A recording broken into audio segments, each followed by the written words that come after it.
Welcome to Polaris Live. This is your host, Sarwar Kashmiri. Thank you for joining us today's conversation in the series of programs on the US-China relationship and its global impact as seen through the eyes of experts from around the world.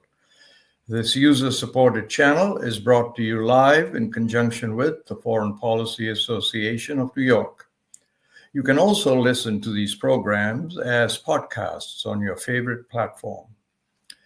This is your host, Sarwar Kashmiri, and my guest today is Mr. Shehzad Qazi of China Beige Book, one of the few go-to authoritative sources on China's economy and commerce. As the firm-wide operation lead, he oversees product innovation, client services, new business acquisition, and corporate strategy. Mr. Qazi is a frequent guest on major national news networks, including CNBC, Bloomberg, and CNN. He speaks regularly at investor conferences. His articles have appeared in numerous publications, including Barron's, Foreign Policy, Huffington Post, amongst others.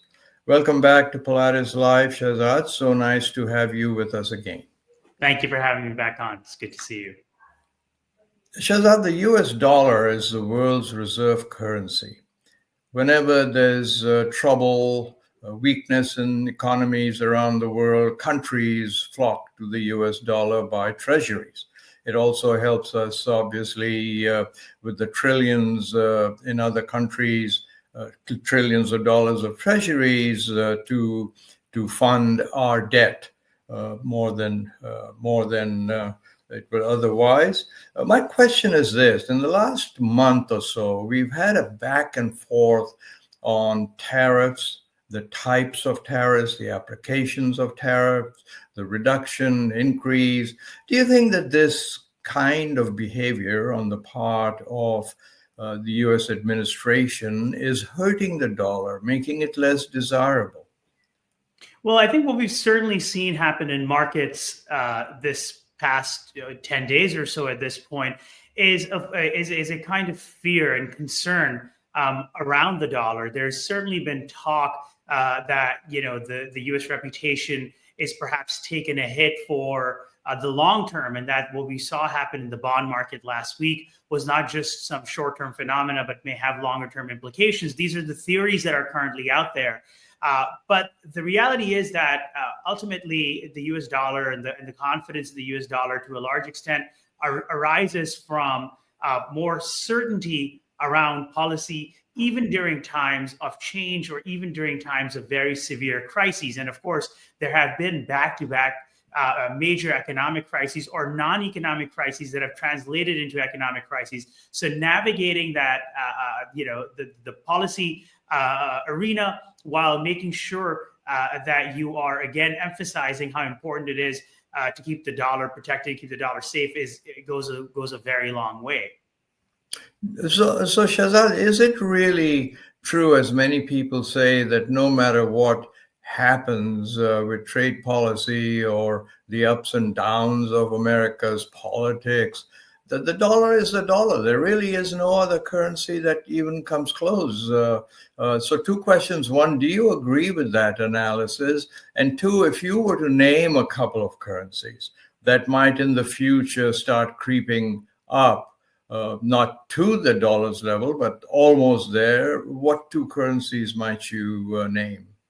So, it's as somebody, of course, I'm not a currency expert, but despite not being a currency expert and having had a somewhat shorter career by comparison to many in the field, I've already seen several calls on the demise of the dollar in a very short time span again. But if you pull back and go back 30, 40 years, it's rather fashionable for analysts. They think it's very sexy for them to come and claim that the dollar's death, is not too far. And of course, those analysts have been proven wrong over and over again, despite, the various crises, economic, financial, and so forth that have taken place. And the reality is that the dollar remains, the currency of choice. There really isn't a competitor to it out there today.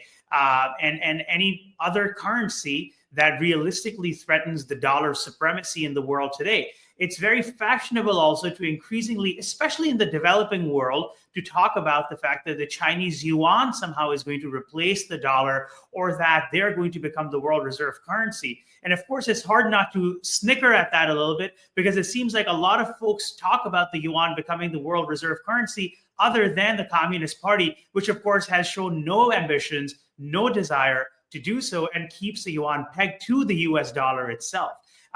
Even if there were talk of or any type of serious movement towards that happening, it would take a very long time, right? So the yuan, China's the world's second largest economy, right? So the yuan, however, is an incredibly tightly controlled currency. It's not freely convertible. There are all sorts of concerns that China has around what would happen to the yuan if it were to be freely convertible. Chances are that it would be much weaker than it is today, and it would create all sorts of financial panics inside China and capital flow crisis in China and so forth. So the fact of the matter is that the dollar is strong. It doesn't mean that we should be irresponsible in how we utilize it as a weapon of war, but the dollar seems right now pretty safe. You know, I was asked a question at a conference where I was speaking the other day, and I thought I'd pop it to you. And the question was that the dollar is so strong. At one point, we thought that the euro would start to rival it in some ways because the population of Europe and, you know, the GDP and so on. Why has the euro not come even close to the dollar? And I know this is a blue sky type of question, but love it if you can just think about reasons. Well, let's forget, that Europe has a lot of internal problems, right? And they've had lots of internal issues with getting various countries on board and similar economic policies and so forth. And of course, they've had the Greece crisis and others. And now Europe is changing because all of a sudden Germany has decided